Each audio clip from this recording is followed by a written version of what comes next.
Olá para você que está ligado aqui na TV Câmara Campinas, está começando mais um Em Pauta e hoje nós estamos aqui no plenarinho da casa para conversar com a vereadora Mariana Conte do PSOL. Tudo bem, vereadora? Tudo bem, é um prazer conversar com vocês de novo.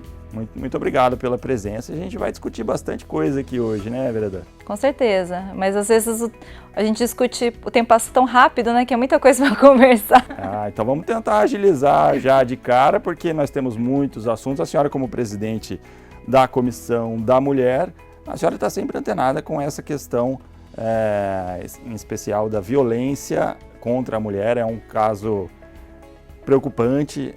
No Brasil, a cada 4 minutos, uma mulher sofre algum tipo de agressão. E a senhora tem tratado muito a respeito disso ao longo do seu mandato. O que a senhora pode dizer já para a gente começar a nossa conversa com relação a esse tema? Na verdade, assim, a violência doméstica é uma realidade que a gente vê a todo momento, a todo minuto. A gente vê casos de feminicídio, que são assassinatos de mulheres por uma questão de gênero, que a mulher é morta por ser mulher, sendo o principal autor tanto dos casos de feminicídio quanto do autor de violência, pessoas íntimas, quer dizer, pessoas ex-namorado, namorado, marido, pai, enfim, é uma situação, é uma violência muito específica, porque é uma violência que acontece na intimidade. Então, como que você trata situações de violência em que a mulher, ela compartilha a guarda de filhos, ela tem família, renda, a casa. Isso exige do poder público políticas muito específicas.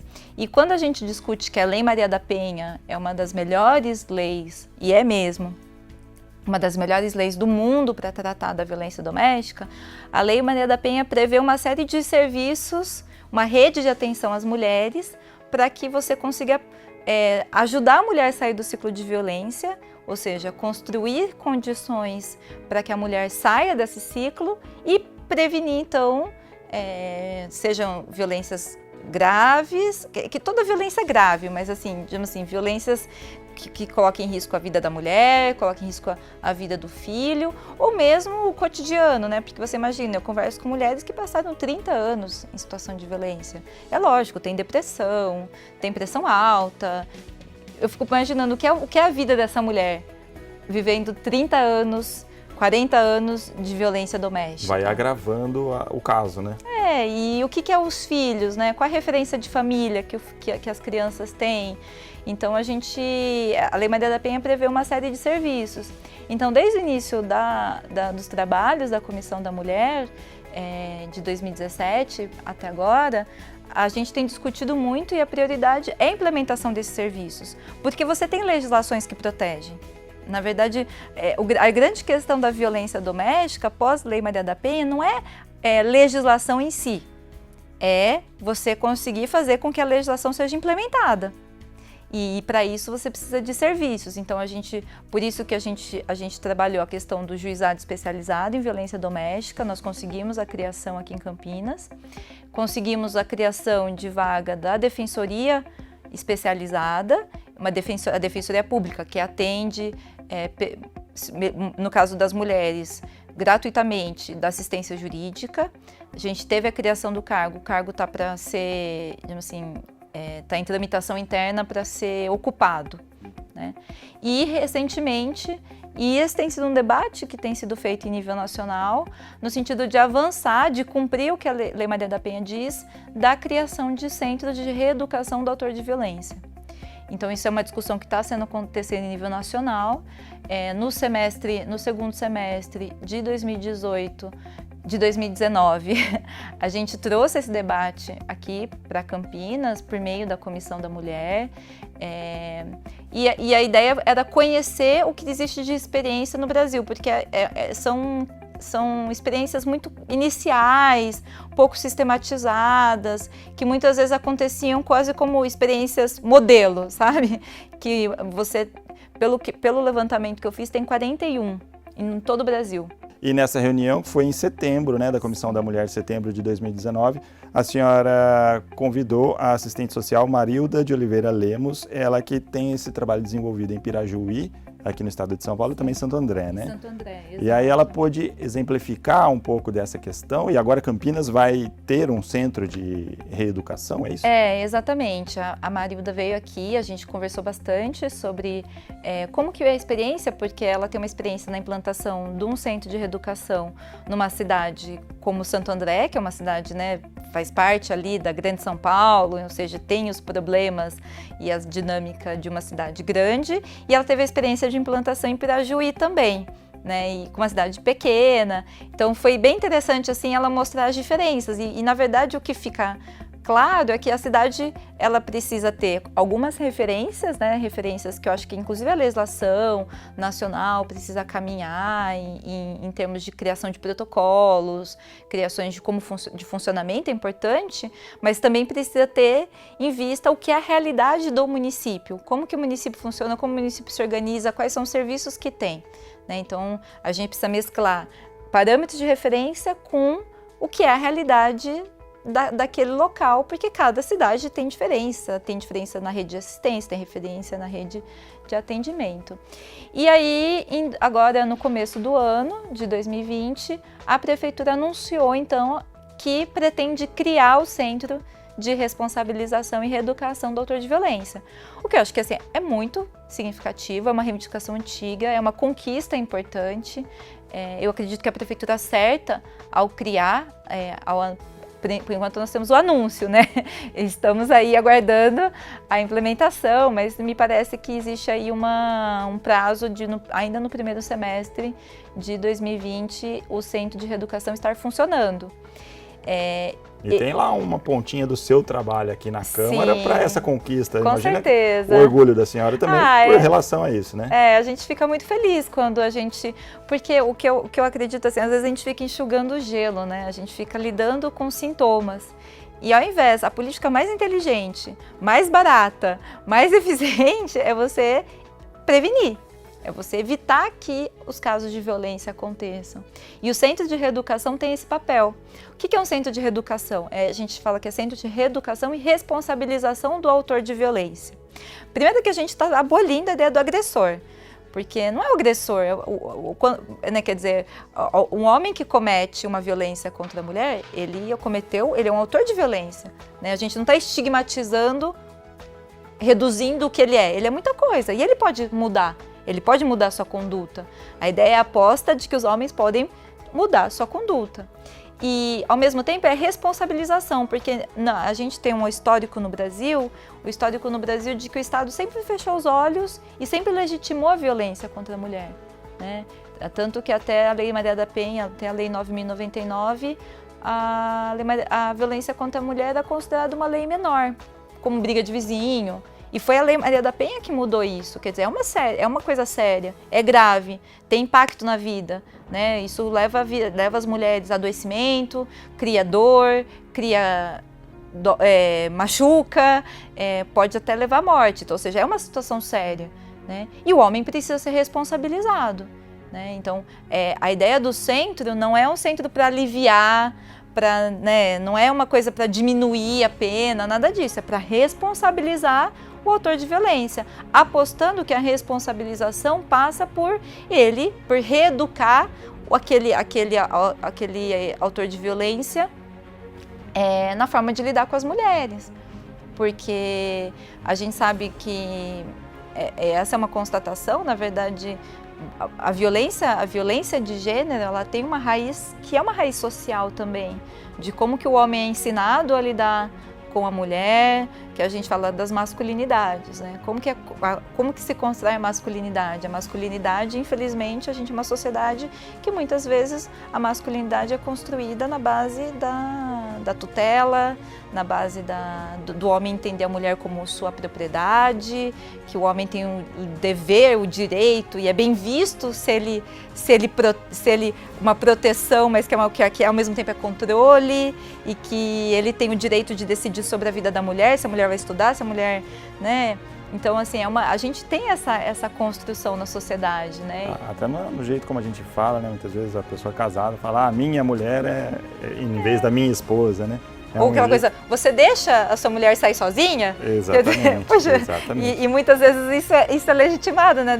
Se o cara deixa a mulher sozinha, ele é frouxo, né? Quer dizer, é sempre essa construção de você mostrar a sua masculinidade, é você ser autoritário e ter o controle. Isso é uma construção social. E é exatamente isso que a gente quer trabalhar, reeducar os autores de violência para a forma como eles lidam com os casos, com as mulheres em geral, né? Agora, no Brasil, a gente tem talvez uma característica de que a gente educa pela punição, né? Você passou num sinal vermelho e você é multado e recebe lá uma multa. Você agrediu qualquer pessoa, você é preso, responde por isso. Mas e essa forma de educar? Como falar para o homem ter o cuidado necessário que a mulher merece e tem o direito? Então, primeiro, eu acho que a punição é importante. Não acho que não tem que ter punição. Acho que a punição é importante, né? Nesse caso, principalmente por conta desse histórico que a gente viveu de que o homem podia bater na mulher e ele não acontecia nada com ele, né? Então, a punição, ela é um instrumento, né? Um instrumento de proteção da mulher, principalmente, né? Agora, qual é a punição? O que envolve a punição? A proposta do Centro de Reeducação é que, como parte da punição do autor de violência, ele seja obrigado a participar durante 2 anos em alguns lugares, e é isso que a gente vai ter que verificar como que funcionaria em Campinas, porque isso depende de um diálogo com o judiciário e tudo mais, mas teria que passar por um tempo determinado por esses espaços de reeducação. Então, isso seria parte da punição. Então, a ideia de que a punição, ela é punição, mas ela pode ser reeducação. Porque, muitas vezes, existe uma ideia generalizada na nossa sociedade de que é quase como uma punição como vingança, né? E a gente não é uma punição, a punição, o objetivo da punição e de qualquer sistema punitivo não é vingança, não é penalização meio, né, quer dizer, isso não é papel do Estado, né? A ideia da punição é reeducar. Então é punição, não deixa de ser punição, mas que a punição contemple uma reeducação. É claro. Para que não aconteça de novo. Para que não aconteça de novo. E é claro que em casos de penas consideradas leves. A gente nem fala que são agressões mais leves, porque qualquer agressão, é difícil dizer o que é uma agressão leve e o que não é, né? Quer dizer, a violência psicológica pode levar à morte, tanto quanto o adoecimento psíquico, pode levar a uma série de situações que é difícil dizer o que é mais grave.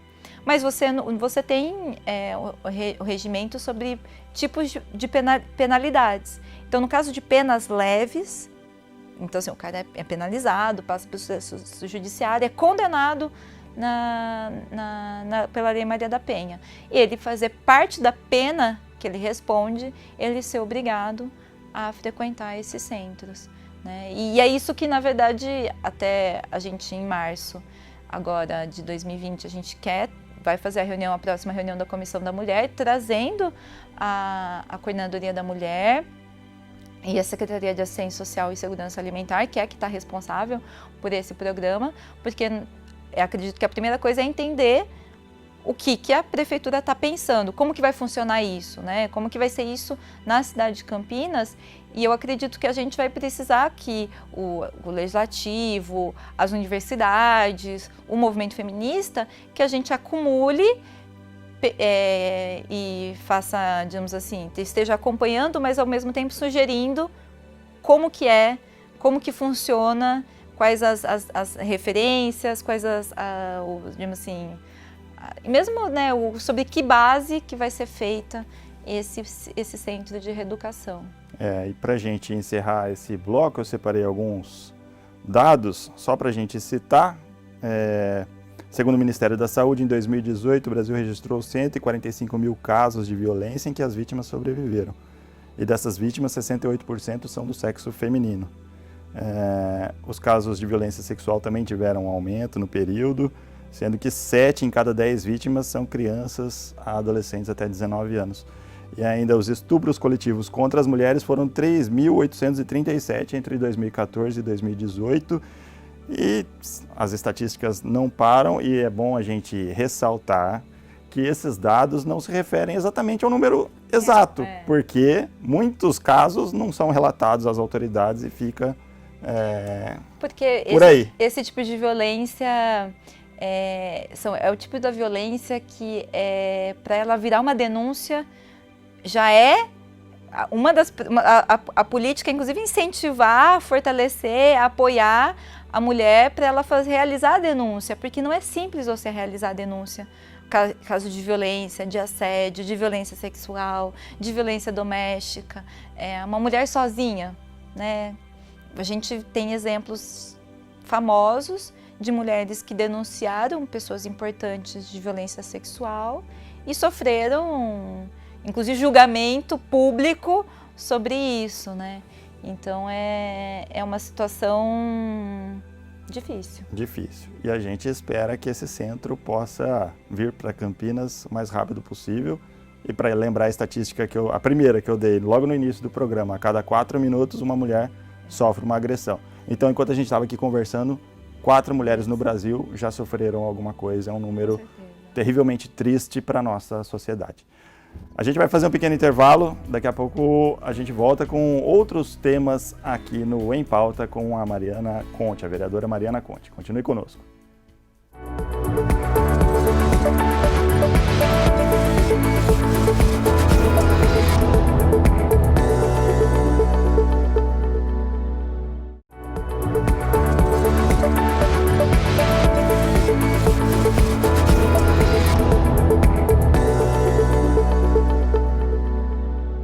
O Em Pauta está de volta aqui na TV Câmara Campinas, ao meu lado a vereadora Mariana Conte, que no primeiro bloco falou muito a respeito de violência contra a mulher, e agora nós vamos mudar um pouco a pauta, vamos falar sobre construção de barragens. Existe um projeto de lei complementar seu, o projeto de lei complementar número 68 de 2019, ele diz que proíbe a construção de barragens cuja operação tenha qualquer abrangência sobre o território de Campinas sem a apresentação do plano de segurança da barragem. Do que se trata esse projeto, vereadora? É um projeto que ele tem em vista disciplinar a construção de barragens no território de Campinas. A gente sabe que barragem tem sido um tema bastante discutido e polêmico no Brasil como um todo.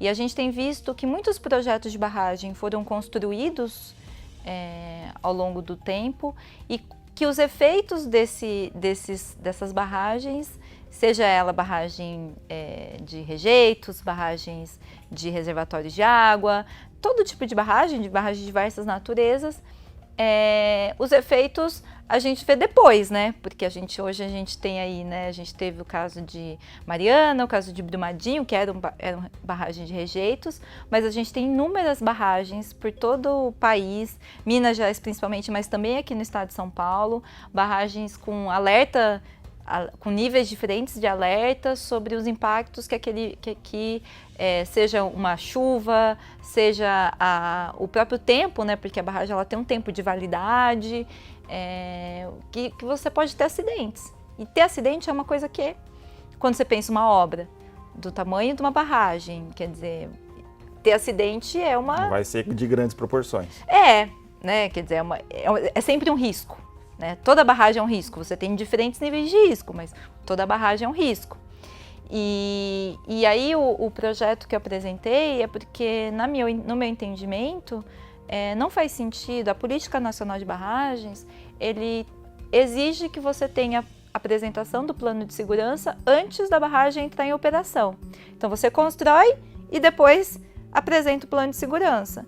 Mas isso não faz sentido, porque, quer dizer, você constrói a barragem, no processo de construção já deveria estar valendo algum plano de segurança, porque você pode acontecer acidentes no processo de construção, e também, quer dizer, depois que construiu, qualquer mudança no projeto ou ou se você considerar que aquela barragem ela traz um risco desproporcional em relação à sua finalidade, por exemplo, mas você já construiu, né? Você não tem como, quer dizer, até tem como voltar atrás, mas quer dizer, você já investiu dinheiro, né? O Estado investiu dinheiro, o poder público investiu dinheiro, então não faz muito sentido o plano de segurança ser após a construção. O que esse projeto regulamenta é que seja necessário apresentar o plano de segurança antes da construção. E esse plano de segurança, ele é descrito na política nacional, você tem a descrição, você tem plano de emergência, em caso de acidente, como que você tem que ter uma descrição sobre como que tem que atuar o Corpo de Bombeiros, como tem que atuar o município, a Defesa Civil, o que você faz com pessoas que estão ali perto, né, que moram no entorno. Então, tudo isso tem que estar descrito antes da construção. E até uma das justificativas do seu projeto, a senhora cita, então, essa lei federal, que é de 2010, e também a resolução da Agência Nacional de Águas, que é de 2012. No caso das duas tragédias, a de Mariana foi em 2015 e a de Brumadinho em 2019. Ou seja, a lei que está em vigor e a resolução que está em vigor são anteriores a essas tragédias. Na sua avaliação, a senhora acha que o Brasil aprendeu algo com essas tragédias? Mudou alguma coisa? Eu acho que não dá para dizer isso, infelizmente. Porque você tem um modelo, na verdade, né? Eu acho que tem uma série de questões aí, né? Uma questão que é a farra da mineração. E isso é uma coisa, no caso de barragem de rejeitos, Minas Gerais está passando por isso, mas outros estados, o Pará, e infelizmente as últimas legislações têm mais flexibilizado a mineração do que feito políticas de controle, né? E isso está dentro de uma lógica econômica também, porque a extração de minérios ela tem em vista exportação, e o Brasil é isso, exporta minérios e importa produtos acabados. Então é o ciclo colonial se repetindo ao longo da nossa história, né? E todos os efeitos, impactos ambientais disso. No caso dos reservatórios de água, a gente tem um modelo que é o modelo das grandes obras. Então, como é o caso da barragem que nos afeta diretamente, que está sendo construída entre o município de Pedreira em Campinas, que é uma questão que eu tenho tratado também, essa obra não tem plano de segurança de barragem, teve acidente no início desse ano, de 2020, teve um acidente durante a construção por conta das chuvas, então também é um elemento que motivou a apresentação desse projeto. Mas no caso dessa barragem, que é uma barragem de reservatórios de água, ele reproduz o mesmo modelo que a gente está vivendo aí, sei lá, desde a década de 50, que é o modelo das grandes obras, que os impactos da obra, muitas vezes, eles impactam tão grande do ponto de vista ambiental que não justifica a finalidade. Então, o que nós temos até hoje, atualmente, tem se discutido outros modelos de gestão de água, quer dizer, modelo de recuperação de nascentes, modelo de recuperar as matas ciliares dos reservatórios já existentes, modelo de recuperação e tratamento da água de bacias. Por exemplo, aqui a bacia do interior do estado de São Paulo abastece a Grande São Paulo. Só que a Grande São Paulo não pode consumir água da sua própria bacia, porque está completamente poluída. Então nós mandamos água para a Grande São Paulo, a Grande São Paulo não trata o seu esgoto e mais esgoto na Rio Tietê, Rio Pinheiros, na Billings, na sua bacia. Então é uma irracionalidade que vai sendo feita. E o que acontece é que muitas vezes é vendido para a população que o reservatório seria o antídoto contra a falta de água, contra a seca. Só que a experiência que a gente teve de 2015 era um monte de reservatório para o estado de São Paulo todo seco. Por quê? O reservatório, ele enche com as chuvas. E aí, o que a gente está vendo é a alteração da paisagem, supressão de fragmentos, a perda das matas que são essenciais para o ciclo hídrico. E a gente está vendo reservatórios que na época da seca todos secam. Então não é um antídoto contra a seca, né? Na verdade é um modelo que reproduz a lógica que leva à seca. Se a gente pensar num modelo desse de barragem, que seja grande o suficiente e que funcione perfeitamente, que não cause uma tragédia, um acidente espetacular como foi nesses dois casos, ainda assim já vai ter um impacto só pelo fato dela estar ali, porque ela está mudando justamente toda a natureza em volta dessa barragem.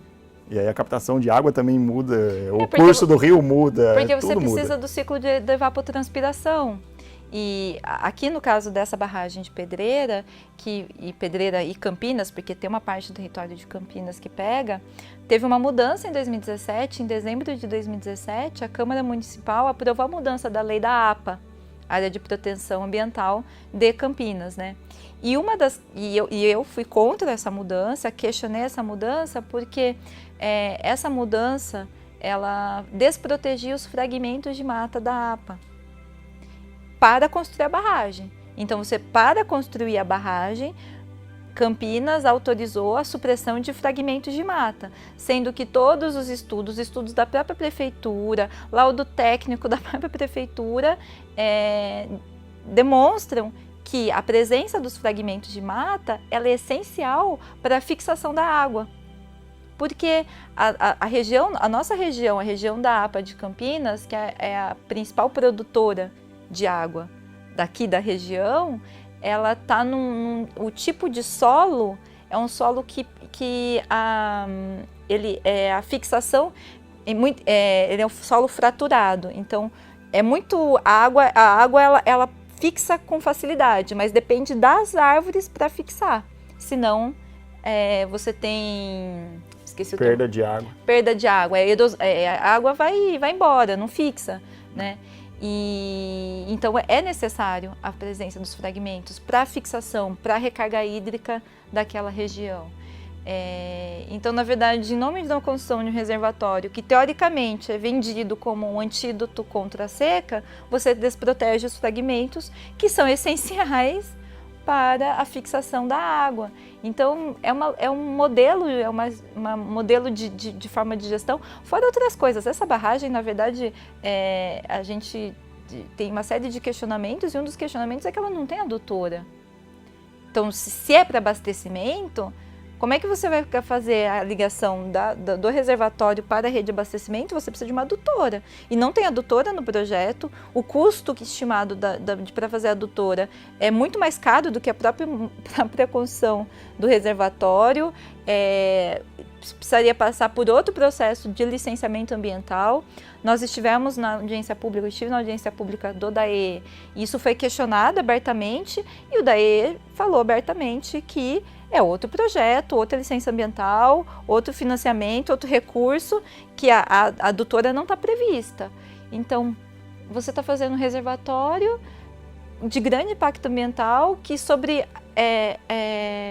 justificou uma mudança, desproteção das nossas matas, está a 2 quilômetros do centro de Pedreira, está criando um pânico dentro dos moradores de Pedreira, porque qualquer acidente ali tem um impacto grande e você não necessariamente vai ser para abastecimento de água, né? Quer dizer, para ser para abastecimento de água você precisa de outras obras, mais financiamento, outro impacto ambiental.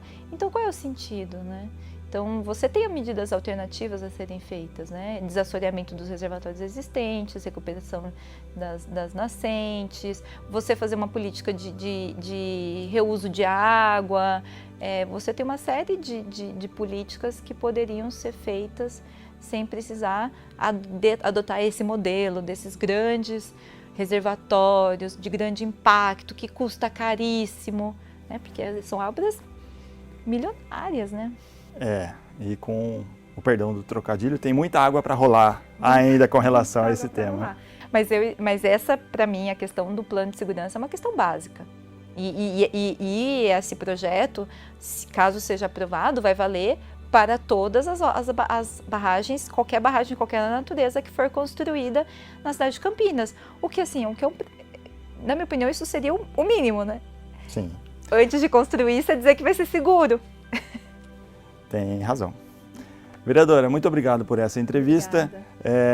Eu gostaria de deixar um momento para a senhora fazer as suas considerações finais e também para quem quiser entrar em contato com a senhora, como que encontra.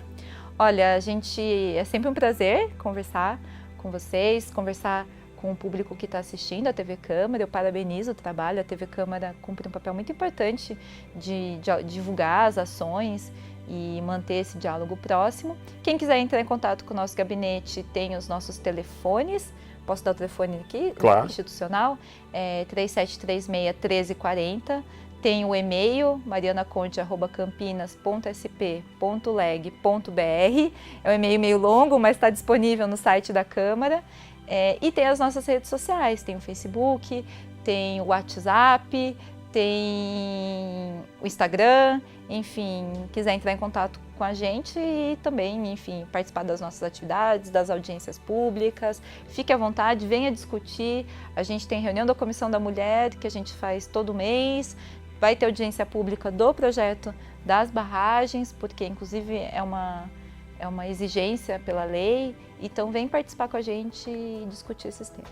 Inclusive, se quiser vir até aqui, na Avenida da Saudade 1004, o gabinete 15 é o da vereadora Mariana Conte. Muito obrigado mais uma vez por essa entrevista e muito obrigado a você também que nos acompanha sempre aqui no programa Em Pauta. A gente volta a se encontrar numa próxima oportunidade. Um abraço, até lá. Tchau!